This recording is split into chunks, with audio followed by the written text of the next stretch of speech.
നമഃ ശിവായ. കിരാതവപുഷേ നമഃ. ഓം ധരാധരശ്യാമളാംഘം ശുരികാചാപധാരിണം കിരാതവപുഷം വന്ദേ പരമാത്മാനമീശ്വരം. സദസ്സിലിരിക്കുന്ന ശ്രേഷ്ഠ വ്യക്തിത്വങ്ങൾക്കും വേദിയിലിരിക്കുന്ന ശ്രേഷ്ഠ വ്യക്തിത്വങ്ങൾക്കും അതിശ്രേഷ്ഠരും ശ്രേഷ്ഠരുമായിട്ട് തരംതിരിക്കാനുള്ള കഴിവൊന്നും നമുക്കില്ല. അതുകൊണ്ട് തന്നെ നമ്മുടെ കണ്ണിൽ എല്ലാവരും ശ്രേഷ്ഠ വ്യക്തിത്വങ്ങളാണ്. എല്ലാവരെയും പാദങ്ങളിൽ നമസ്കരിക്കണം. ശേഷം ഇത്രയും വലിയൊരു സന്തോഷകരമായ സുദിനത്തിൽ ഇത്രയും വിശേഷപ്പെട്ടൊരു ക്രിയയ്ക്ക് നമ്മളെ തിരഞ്ഞെടുത്തതിൽ എത്ര നന്ദി പറഞ്ഞാലും പോരാ. അത്രയും സന്തോഷമുണ്ട്. കാരണം 2 വർഷമായിട്ടുള്ളൂ നാം തമ്പുരാനായിട്ട് അവരോധിക്കപ്പെട്ടിട്ട്. അരീട്ടവാഴ്ച കഴിഞ്ഞ് 2 വർഷം കഴിയണു, 3-ാമത്തെ വർഷം ആവണുള്ളൂ. അതുവരെ നേരത്തെ പറഞ്ഞ പോലെ ശങ്കരോടത്തെ ഉണ്ണിയായിരുന്നു. അപ്പോൾ ഇപ്പോഴും എല്ലാവരുടെയും ഉണ്ണി തന്നെയാണ് കേട്ടോ. സ്ഥാനം കൊണ്ട് പോറ്റി തമ്പുരാനാണെങ്കിലും എല്ലാവരുടെയും ഉണ്ണിയാവാൻ താല്പര്യപ്പെടുന്നു. പക്ഷേ ഞങ്ങളെ പൊതുവേ പറയുക വീരമൂർക്കലി ദാസൻ എന്നാണ് ഞങ്ങളുടെ ടൈറ്റിൽ. അപ്പോൾ അങ്ങനെ ഒരു മഹാഭാഗ്യം സിദ്ധിച്ചതിൽ വളരെ സന്തോഷം.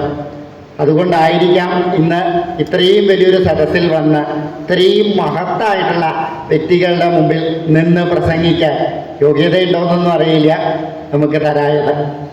പ്രത്യേകിച്ച് പറയാൻ ഇവിടെ 1-2 കാര്യങ്ങൾ, വലിയ അറിവുണ്ടായിട്ടല്ല എങ്കിലും നാളേക്ക് ഉപകാരപ്പെടുന്ന 1-2 കാര്യങ്ങൾ അറിയിക്കാൻ വേണ്ടി മാത്രം. വെളിച്ചപ്പാട് വെളിച്ചപ്പാട് വെളിച്ചപ്പാട്. എന്താണ് വെളിച്ചപ്പാട്? അതാണ് നമ്മൾ ആദ്യം മനസ്സിലാക്കേണ്ടത്. നമ്മുടെ ഇപ്പോൾ കേരളത്തിൽ മുഴുവനും വർഗീയതയും കലഹവും കലാപവും നടന്നുകൊണ്ടിരിക്കുകയാണല്ലോ, ജാതിയുടെയും മതത്തിൻ്റെയൊക്കെ പേരിൽ അല്ലേ. പണ്ട് ഉണ്ടായിരുന്നു ഒരു വർണ്ണ വിവേചനം, സവർണൻ അവർണൻ എന്നൊക്കെ. അത് വ്യാഖ്യാനിക്കാൻ അറിയാത്തവർ വ്യാഖ്യാനിക്കുമ്പോൾ വലിയ ദുരന്തത്തിലേക്ക് കൊണ്ടെത്തിക്കും അല്ലേ. മുറിവൈദ്യൻ ആളെ കൊല്ലുമെന്ന് പറഞ്ഞ പോലെ. കാരണം വർണ്ണം കൊണ്ട് ചിന്തിച്ചിരുന്നത് വരെ ഒരു മനുഷ്യനെയും വേർതിരിച്ചതല്ല സവർണൻ. വർണ്ണം എന്നത് പ്രകാശമാണ്. പ്രകാശം എന്നാൽ ഉദ്ദേശിക്കുന്നത് എന്താ? ജ്ഞാനമാണ്. അപ്പൊ അറിവുള്ളവർ സവർണൻ. ഒരാളെ നിറം കൊണ്ടല്ലാത്തോ. അറിവുള്ളവർ ആരാണോ അവര് സവർണൻ, ജ്ഞാനികൾ. അറിവില്ലാത്തവർ അവർണർ. ഇത്രയേ ഉള്ളൂ. അറിവില്ലാത്തവർക്ക് പ്രകാശമില്ല, അപ്പൊ അവിടെ അന്ധകാരം ഉണ്ടാവും. അതുകൊണ്ടാണ് അവിടെ അവർണം. ഇങ്ങനെയുള്ള 2 വ്യത്യാസം മാത്രമേ ഉണ്ടായിട്ടുള്ളൂ.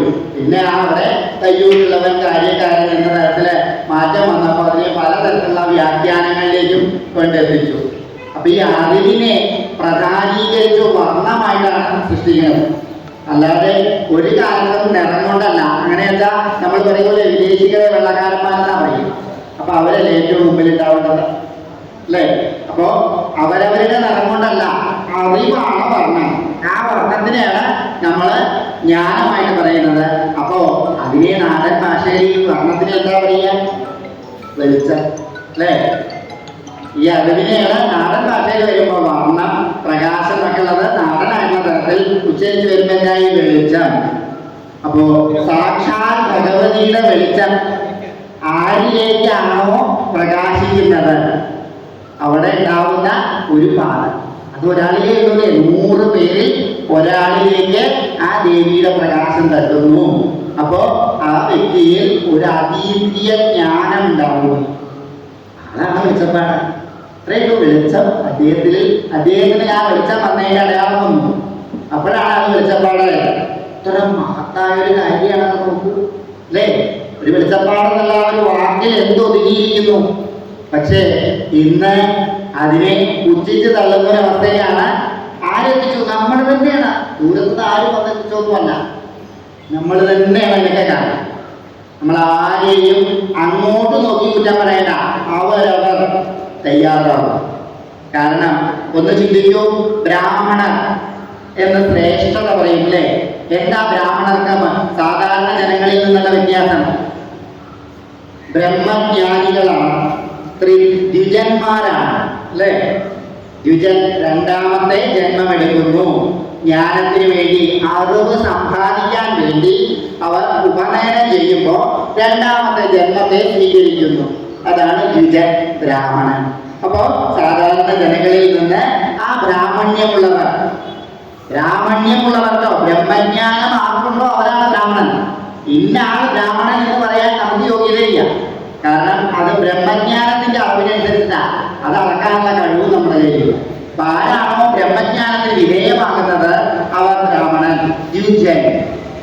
അതുപോലെ തമ്പുരാൻ എന്നൊരു സ്ഥാനം കൊണ്ട് വിളിക്കുന്നു. എന്താണ്? കരീറ്റ് വാഴ്ച അല്ലെങ്കിൽ സ്ഥാനാരോഹണം അതൊക്കെ ചെയ്യുമ്പോൾ അവർ ഉപനയനം കഴിഞ്ഞവരാണ്, വീണ്ടും മൂന്നാമത്തെ ജന്മത്തെ സ്വീകരിക്കുന്നു, ത്രിജൻ. അപ്പോഴാണ് എമ്പുരാനാവുന്നത്. എന്നതുപോലെ തന്നെ ഈ വെളിച്ചപ്പാട് എന്ന ആ ഒരു സ്ഥാനത്തേക്ക് വരുന്നവരും ഒരു ജന്മത്തെ ഉപേക്ഷിച്ച് മറ്റൊരു ജന്മത്തേക്ക് വരുന്നവരാണ്.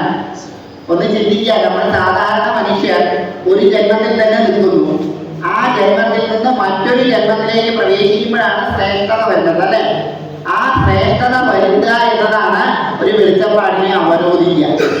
നമ്മുടെ മുത്തശ്ശിയൊക്കെ പറഞ്ഞു കേട്ടിട്ടുണ്ട്, ഈ വെളിച്ചപ്പാടാവുന്നതിന് മുമ്പ് പൊട്ടൻ ചാടും. എന്താ ഈ പൊട്ടൻ ചാടല്? അവരവരുടെ ശരീരത്തിൽ ഈശ്വര ചൈതന്യം വരുമ്പോൾ തൻ്റെതായ അവബോധങ്ങളെ മുഴുവൻ മറന്ന് ചില നാഴികകളിൽ താൻ തന്നെ മറന്നു പോകുന്ന ഒരവസ്ഥയുണ്ടാവും. പൊട്ടൻ ചാടൽ എന്നാണ് പറയുക. ഇതുവരെ പേരുണ്ടോ നമുക്ക് അറിയില്ല, നമ്മുടെ മുത്തശ്ശി ഇങ്ങനെയാണ് പറഞ്ഞു തന്നത്. അപ്പോ അവിടെ താൻ തൻ്റെ സാധാരണ ജീവിതത്തിൻ്റെയും അടുത്ത ജീവിതത്തിലേക്ക് പോകുന്നതിൻ്റെയും ഇടയിലുള്ള സമയമാണ്. മനസ്സിലായില്ലേ? അബോധാവസ്ഥ അല്ലെങ്കിൽ പ്രേതാവസ്ഥ. ഭഗവതിയുടെ തോറ്റത്തിലൊക്കെ പറയും. ഭഗവതിയെ കുറിച്ച് പറയുമ്പോൾ തന്നെ പറയില്ലേ, തോറ്റ എന്നാണ് ഭഗവതിയെ പറയുക, കൊന്നു ജയിപ്പിക്കുക.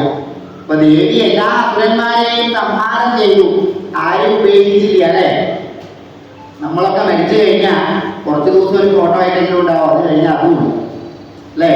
എന്നാ ധാരികൻ ദേവിയുടെ കൈകൊണ്ട് മരിച്ചു, അല്ലേ? പക്ഷേ ദേവി ഉള്ള കാലം വരെ ധാരികയില്ലേ? ചിന്തിച്ചു നോക്കൂ.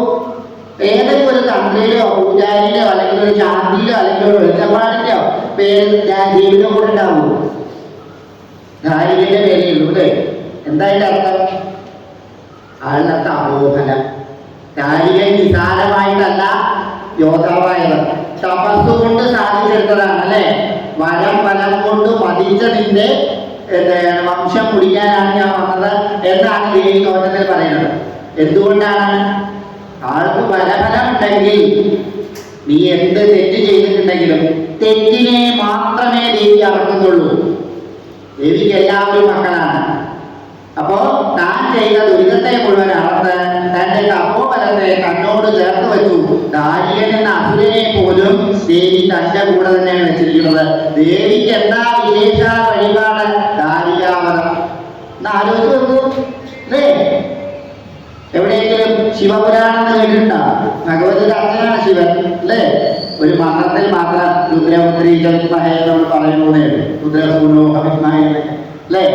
അപ്പോഴും എന്താ പറയണേ? നിങ്ങളൊക്കെ ധാരികാവനം അല്ലെങ്കിൽ കളപ്പാട്ടിൽ പറയില്ലേ, നിന്നോടൊത്ത് പോന്നവരെല്ലാം സുന്ദരശ്രീ കൈലാസമേറി, നീ കയറിയിട്ടില്ല എന്നല്ല. ശ്രദ്ധിച്ചിട്ടോ എല്ലാവരും? ഭഗവതി കൈലാസ കയറില്ല, നിന്നോടൊത്ത് പോന്നവരെല്ലാം സുന്ദരശ്രീ കൈലാസ കയറി. അപ്പൊ ഭഗവതി എവിടെയുള്ളതാണ്? ഈ ഭൂമിയിലാണ്, നമ്മളിൽ ഓരോരുത്തരും. ഇത് മനസ്സിലാക്കുമ്പോ ആ ചൈതന്യത്തെ ഉള്ളിലേക്ക് ഗ്രഹിക്കുമ്പോ അവരാണ് ജ്ഞാനികളാവുന്നത്. അങ്ങനെയുള്ള ജ്ഞാനികൾ അത്രയും വെളിച്ചപ്പാട്. ഇപ്പൊ നിങ്ങൾ ഓരോരുത്തരെയും ചിന്തിച്ചു നോക്കൂ, എത്ര ജന്മത്തെ സുഹൃതം കൊണ്ടാണ് നിങ്ങൾ ഓരോരുത്തരും ഈ ഒരു സ്ഥാനത്തേക്ക് വന്നിരിക്കുന്നത്, അല്ലേ? ഇത്രയും സുഹൃതികളുടെ മുമ്പിൽ നിന്ന് സംസാരിക്കാൻ പറ്റിയ നാം വലിയ സുഹൃതിയായിട്ടാണ്. ഈ ശ്രേഷ്ഠത ആരാണ് നിലനിർത്തേണ്ടത്? നിങ്ങളിൽ ഓരോരുത്തരുമാണ് നിലനിർത്തേണ്ടത്. എങ്കിലാണ് ആ ചൈതന്യം നമ്മളിൽ നിലനിൽക്കുള്ളൂ. എന്താ അതിന് കാരണമുണ്ട്? ഇപ്പോ ബ്രാഹ്മണവേദി അല്ലെങ്കിൽ ഗ്രാമസമ്പ്രദായത്തിലുള്ള വേദിയൊക്കെ നടക്കുമ്പോൾ 4 ദിവസം അടച്ചിട്ട് ആരാധന, ഉപാസനം എന്നൊക്കെ പറഞ്ഞിട്ട് മാറ്റിയിരുന്നു. ശേഷമാണ് അവർ ഭാര്യ ഭർത്താക്കന്മാര് യോജിക്കുള്ളൂ. അതേപോലെ തന്നെ അതിനെ കുടിവെപ്പ് എന്നാണ് ആ സമ്പ്രദായത്തിന്റെ പേര്, കേട്ടോ. ഇത് ഭഗവതി പ്രതിഷ്ഠയ്ക്കുണ്ട്. ഭഗവതി പ്രതിഷ്ഠയ്ക്ക് 4-ാം കലശം എന്നാണ് പറയുന്നത്. ഭഗവതി പ്രതിഷ്ഠ ചെയ്യുമ്പോൾ 4-ാം കലശം പ്രതിഷ്ഠ കഴിഞ്ഞ് 3 ദിവസം അടച്ചിട്ട് 4-ാമത്തെ ദിവസം തുറന്ന് 4-ാം കലശം ചെയ്യും. എന്തിനാണ്? ഒരു ദിവസം അഗ്നിക്ക്, ഇനി ഒരു ദിവസം ഗന്ധർവന്മാർക്ക്, ഇനി ഒരു ദിവസം യക്ഷർക്ക്. ചില ദിക്കിൽ അഗ്നിക്ക് പകരം സൂര്യനാണ് കേട്ടോ. ഇങ്ങനെ 3 ദിവസം അവരെ സേവിക്കുന്നത്. 4ാമത്തെ ദിവസമാണ് മനുഷ്യാദികൾക്കുള്ളൂ. ഇത് വെളിച്ചപ്പാടന്മാരും ഇതേ സമ്പ്രദായത്തിൽ വരുന്നവരാണ്. അദ്ദേഹം പറഞ്ഞുകൂടി കലശാഭിഷേകത്തിന്റെ അവരോധത്തിനെ കുറിച്ച്. കലശം അവരോധിക്കുന്നതിന് മുമ്പ് പഞ്ചവിംശതിയായിട്ട് കലശം അവരോധിക്കും. ഇപ്പൊ പഞ്ചവിംശതിയായിട്ട് അവരോധിക്കലില്ല. ഇപ്പോഴത്തെ കാലത്ത് നവകം മാത്രമേ ഉള്ളൂ. ഇപ്പൊ ഒറ്റ കലശമായി തുടങ്ങിയിട്ടുണ്ട്. മനസ്സിലായില്ലേ? അത് പ്രത്യേകിച്ച് കഷായ കലശം ഉണ്ടാക്കി പഞ്ചവിംശതിയായി പൂജിച്ച് ചെയ്യണം എന്നുള്ളതാണ് കാശ്മീര തന്ത്രപ്രകാരം. എങ്കിലും ഇപ്പോൾ അത് നവകായി പിന്നെ ഒറ്റ കലശമായിട്ട് നടത്തുന്നുണ്ട്.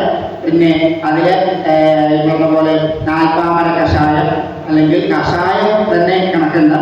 അപ്പൊ അതൊന്നും അല്ലെങ്കിൽ 4 ഇട്ടില്ല, കലശദ്രവ്യമിട്ടില്ല, പൂജിച്ച് കലശം പൂജിച്ച് ആടിച്ച് കലശം ആടിച്ച് 3 ദിവസം അടച്ചിട്ട് ആരാധന ചെയ്ത് അവർ ദേവിയുടെ സ്വന്തമായി മാറുന്നു.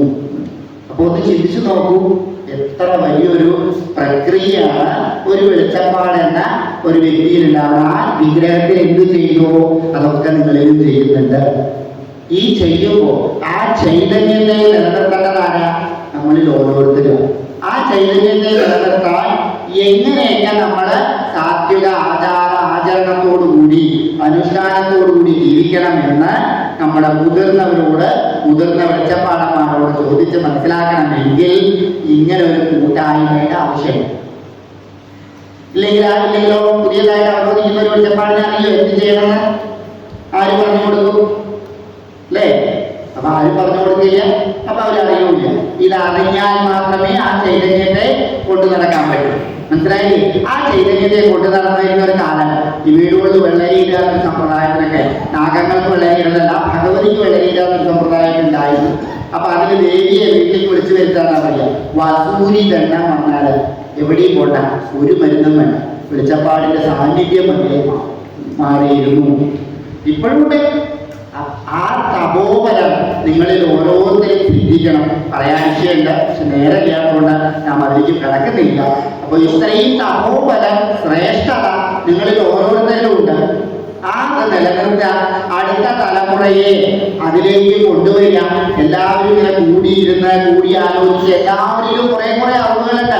അതിലേക്ക് യോജിപ്പിച്ച് ഇനിയുള്ള തലമുറയ്ക്ക് എത്തിക്കാൻ ഒരു പുസ്തകരചനയെ കുറിച്ച് പറഞ്ഞു.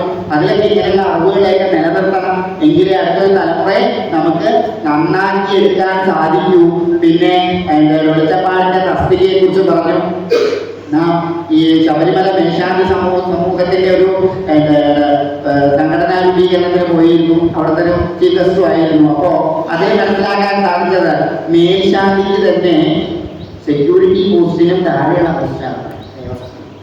നാം അവിടെ നടന്നതാണല്ലോ. കാരണം മേശാന്തിക്ക് ഒന്ന് ആലോചിക്കണം, മേശാന്തിക്ക് തന്നെ ഉള്ള പോസ്റ്റിങ് അങ്ങനെയാണ്. അപ്പൊ പിന്നെ മേശാന്തിക്ക് അതാച്ച വെളിച്ചപ്പാടിന്റെ അവസ്ഥ എന്താണ്? അല്ലേ? ഇതൊക്കെ അറിവില്ലായ്മ കൊണ്ടാണ്. അത് പറഞ്ഞ് സാധിപ്പിക്കാനുള്ള അറിവ് ഉണ്ടാവണം. അങ്ങനെ ശബ്ദം ഉണ്ടാകണമെങ്കിൽ നമ്മളിൽ കൂടെ എല്ലാവരും വേണം. അല്ലേ? ഓരോ അവകാശം അരഞ്ഞ കുട്ടിയെ പാടുള്ളൂ. നിങ്ങളുടെ അവകാശം നിങ്ങൾ നിലനിർത്തിയാലേ നിലനിൽക്കൂ. നിലനിർത്താൻ നമ്മൾ എന്ത് വേണം? ഐക്യകണ്ഠേന എല്ലാവരും പ്രവർത്തിക്കണം. മനസ്സിലായില്ലേ? ജന്മം കൊണ്ട് തന്ത്രമോ പാരമ്പര്യമായ തന്ത്രമോ ആരാധനയോ ഒന്നും പറഞ്ഞിട്ടില്ലാത്ത ക്ഷത്രിയനാണ്. പക്ഷെ കർമ്മം കൊണ്ട് തന്ത്രമാണ് ചെയ്യുന്നത്. മനസ്സിലായില്ലേ? സർപ്പതന്ത്രാണെന്ന് ചെയ്തുകൊണ്ടിരിക്കുന്നത്. അപ്പോ ഇതിൽ നിന്ന് ഒന്നേ നമുക്ക് പറയാനുള്ളൂ, നിങ്ങളുടെ ഓരോരുത്തരുടെ കർമ്മമാണ് വിജയത്തിന്റെ മുന്നോടി. ഒറ്റക്കെട്ടായി എല്ലാവരും പ്രവർത്തിച്ചാൽ വിജയിക്കും. ഈ സമ്പ്രദായത്തെ നിലനിർത്താൻ പറ്റും. ഇതൊരു മഹത്തായ ഒരു സമ്പ്രദായമാണ്. ഇതിനെ നിലനിർത്താൻ എല്ലാവരും അക്ഷീണം പ്രവർത്തിക്കണം. നിങ്ങളുടെ എല്ലാ പ്രവർത്തനത്തിന്റെ കൂടെ ശങ്കരോടത്ത് മൂലകവും ഉണ്ടാവും എന്ന് പറഞ്ഞുകൊണ്ട് ഞാൻ നമ്മുടെ വാക്കുകൾ